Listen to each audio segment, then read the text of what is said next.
మీరు ఒక్కొక్కరు మీరు 5 సార్లు ఎమ్మెల్యే గెలిచారు, సీనియర్ శాసనసభ్యులు, మంత్రులు. మీ కొత్త వారికి ఏం నేర్పిస్తున్నట్టు, కొత్త శాసనసభ్యులకు ఏం నేర్పిస్తున్నట్టు?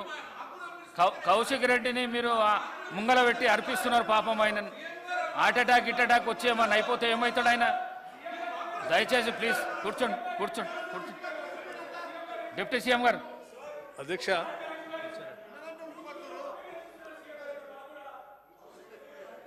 అధ్యక్ష, ఈ రెజల్యూషన్ సంబంధించి సభ అందరి తరఫున కూడా నేను ముఖ్యమంత్రి గారికి విజ్ఞప్తి చేస్తూ ఉన్నాను. రాష్ట్ర ప్రజల విశాల ప్రయోజనాల దృష్ట్యా వారిని రెజల్యూషన్ కోసం వారిని ప్రవేశపెట్టమని, దానికి వారందరి సహకారం కావాలని విజ్ఞప్తి చేస్తూ నేను వారికి ఇంకో మాట కూడా విజ్ఞప్తి చేస్తూ ఉన్నాను.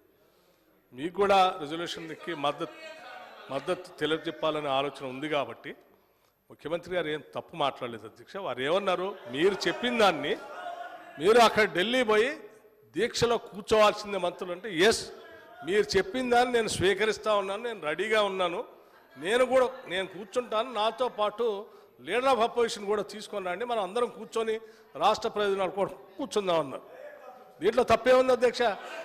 దీంట్లో ఏం తప్పులేదు. వారు ఎందుకు అఫెండ్ అవుతారో నాకు అర్థం కావట్లేదు. దయచేసి మీరు రిజల్యూషన్ దీన్ని సక్రమంగా జరగనివ్వండి.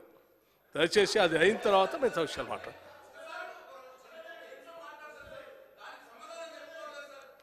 దేని సమాధానం రమ్మని చెప్పారు. మీరు అడిగిన దానికి వారు రమ్మన్నారు. మీరు ఓకే అంటే తీసుకొని రండి, అయిపోయింది. మీరు డేట్ వారు ఫిక్స్ చేస్తారు. అధ్యక్ష ధన్యవాదాలు అధ్యక్ష. మీరు మంత్రులందరూ ఢిల్లీ పోయి కూర్చొని దీక్ష చేసి సచ్చుడో తెచ్చుడో మీరు తెలుసుకుని ఆడే సత్యాంత వరకు, సచ్చుడో తెచ్చుడు కాదు, సత్యాంత వరకు కూర్చోండి అని స్వీపింగ్ రిమార్క్ చేశారు ఆయన. వారే అటువంటి తప్పుడు మాటలు మాట్లాడలేదు. మీరు చెప్పిన దానికి మనం దీక్షలో కూర్చుంటాం, మాతో పాటు మీరు కూడా రండి అని అన్నారు. ఇందులో తప్పేం లేదు అధ్యక్ష. దయచేసి మీరు అందరూ ఈ తీర్మానానికి ఏకగ్రీవంగా ఒప్పుకోవాల్సిందిగా నేను మీ అందరికీ విజ్ఞప్తి చేస్తూ ఉన్నాను. Thank you.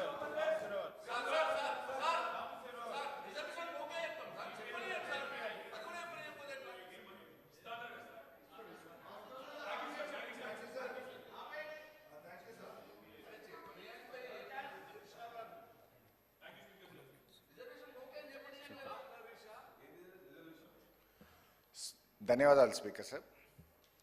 ముందు కేటీఆర్ గారు చెప్పారు, నేను మళ్ళీ చెప్తున్నాను.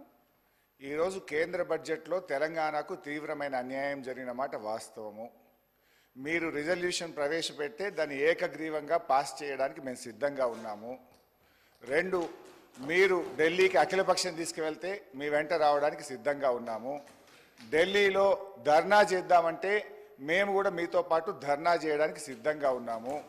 ఈ రాష్ట్ర ప్రయోజనాల విషయంలో ఎట్టి పరిస్థితుల్లో రాజకీయాలకు అతీతంగా ఏ పోరాటానికైనా బీఆర్ఎస్ పార్టీ సిద్ధంగా ఉన్నది, ఉంటుంది అని స్పష్టంగా తెలియజేస్తా ఉన్నాను. ఇకపోతే అధ్యక్ష, గౌరవనీయ ముఖ్యమంత్రి గారు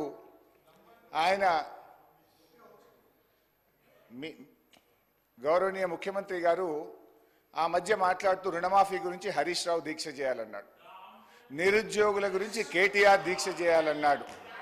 మరి అన్నీ మేమే చేస్తే నువ్వేం చేస్తావు? ఈ రాష్ట్ర సభా నాయకుడిగా ఎందుకంటే నన్ను వ్యక్తిగతంగా అన్నారు అధ్యక్ష, ఈరోజు నీకు అగ్గిపెట్టె దొరకలేదా అంటున్నాడు. మాది ఉద్యమ స్ఫూర్తి, మీలాగా